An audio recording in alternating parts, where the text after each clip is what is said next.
Et si c'était maintenant? Voici mon podcast pour ceux qui veulent investir sur eux-mêmes, trouver leur mode de fonctionnement et atteindre leurs objectifs, qu'ils soient personnels, professionnels ou artistiques. C'est parti, je te souhaite une agréable écoute. Quand tout J'étais pas assez consciente que ça pouvait arriver pour tout marche, tout vient à bout triste de que ça manière... arrive pas. Extrasis, j'ai adoré ce mot-là, extrasis. Bienvenue dans le podcast Et si c'était maintenant? J'espère que tout va pour le mieux de ton côté, que tu fais tout pour être heureux à l'instant T, ça c'est vraiment primordial. En tout cas, aujourd'hui, on aborde le regard des autres, un sujet qui est pour moi extrêmement important dans son développement personnel, dans son rapport à soi et dans son rapport aux autres. Je pense en plus que c'est dur de passer à côté de ce thème, puisque tout le monde en parle, il faut absolument supprimer le regard des autres, il faut absolument s'en détacher, etc., etc. Sauf que ça peut résonner différemment chez chacun. C'est peut-être plus facile à dire qu'à faire pour d'autres. Et donc le but de ce podcast, sans donner de leçons, sans jugement, c'est de partager ma vision des choses, des clés.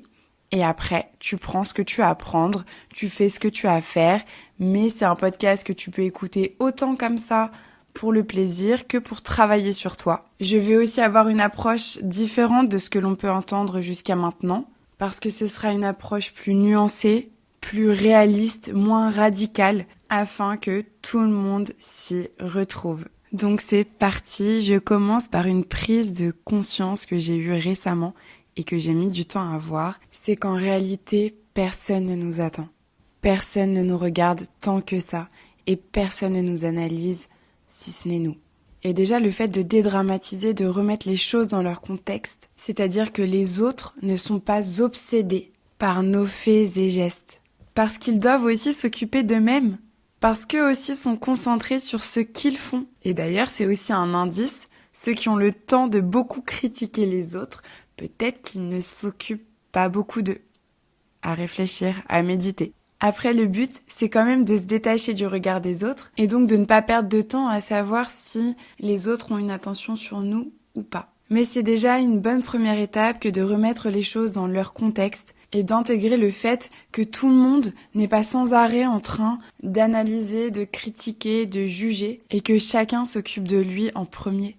Que chacun est centré sur ce qu'il fait. Et cette première réflexion permet de se recentrer sur soi.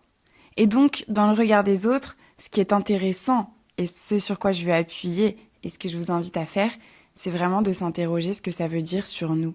En fait, le regard des autres, c'est le regard que l'on a de soi-même et que l'on projette dans le regard de l'autre. En fait, la peur du regard des autres, elle est créée par ses propres peurs. Tout simplement parce que je n'ai jamais eu peur qu'on pense que je suis blonde, parce que je suis brune, et je le sais, et j'en suis persuadée. Et je vous l'affirme, n'importe qui pourra me dire « Non mais Mathilde, tu es blonde », ça ne me fera ni chaud ni froid. Tout simplement parce que je suis intimement convaincue. Et donc si l'on projette ça sur quelque chose d'un petit peu plus concret quand même que la couleur de cheveux, si tu as confiance en toi, si tu as de l'estime de toi, si tu es sûr de ton projet, le regard des autres, qu'il soit présent ou non, c'est le dernier de tes soucis. Tu ne vas même pas y prêter attention. Et d'ailleurs, si tu y es confronté, ça ne te fera ni chaud ni froid. Donc ce qui est intéressant dans le regard des autres, c'est ce que ça veut dire de nous. Tu as peur du regard des autres? Ok. Qu'est-ce que ça veut dire chez toi? J'ai fait un podcast sur lire dans ses peurs, que je t'invite à écouter parce qu'il résonne vraiment avec ce thème. Qu'est-ce qu'il y a derrière ta peur du regard des autres? Qu'est-ce que ça veut dire chez toi? De quoi tu doutes? Et ce qui est magique, c'est qu'il y a toutes les réponses en nous. Et c'est vrai que le regard des autres en coaching, c'est un thème qui est facile. C'est quand même assez facile pour un coach d'accompagner son client à se détacher du regard des autres. Et en coaching, c'est ce que je fais. Qu'est-ce que ça veut dire chez toi? Qu'est-ce qui résonne en toi quand tu me parles des autres? Comment tu vas utiliser l'énergie que tu passes à écouter le regard des autres, à t'adapter en fonction de ce qui potentiellement pourrait résonner chez l'autre pour toi te concentrer sur toi? Toi, te concentrer sur les potentiels obstacles de ton projet. Toi, te concentrer sur pourquoi tu as cette réflexion, pourquoi tu as cette peur, pourquoi tu doutes de toi. C'est le moment de se responsabiliser un petit peu. C'est vrai que c'est facile de refiler la patate chaude à l'autre, à son potentiel regard, à son potentiel jugement. Mais non, je vais me confronter à moi-même. C'est quoi mes obstacles? C'est quoi mes doutes? Qu'est-ce que je vais en faire? Comment je vais les surpasser? etc., etc. Et oui, j'ai pas dit que c'était facile. C'est plus facile d'avoir peur du regard des autres que de se confronter à son propre regard. Mais parfois, d'ailleurs souvent, cet effort est quand même rentable. Cet investissement a un super rendement. Dans tous les cas, il y a une chose qui est impossible, c'est de changer l'esprit des autres. C'est de modifier l'opinion de quelqu'un. Cette personne a son prisme, son expérience, ses insécurités, sa perception et ses ressentis. Et j'ai même envie de dire que ce serait intrusif de vouloir modifier le regard des autres, de vouloir avoir un impact sur le regard des autres. J'ai mon propre libre arbitre. Donc le combat qui consiste à vouloir modifier la pensée de l'autre, il est non seulement vain, mais surtout les résultats sont médiocres. Parce que même si tout le monde a une super image de nous-mêmes, si dans notre fort intérieur, on n'aime pas cette image, alors ça résulte qu'à de la souffrance. Donc non seulement on peut pas changer le monde des autres, leur esprit, etc., mais même si on y arriverait, si on n'a pas changé notre monde, le résultat est plus que médiocre. Et je lisais un livre qui est génial, qui expliquait que la plupart des gens détestent changer leur opinion, et quelle qu'elle soit en fait. Donc ce serait trop d'énergie que de passer du temps à vouloir changer une opinion.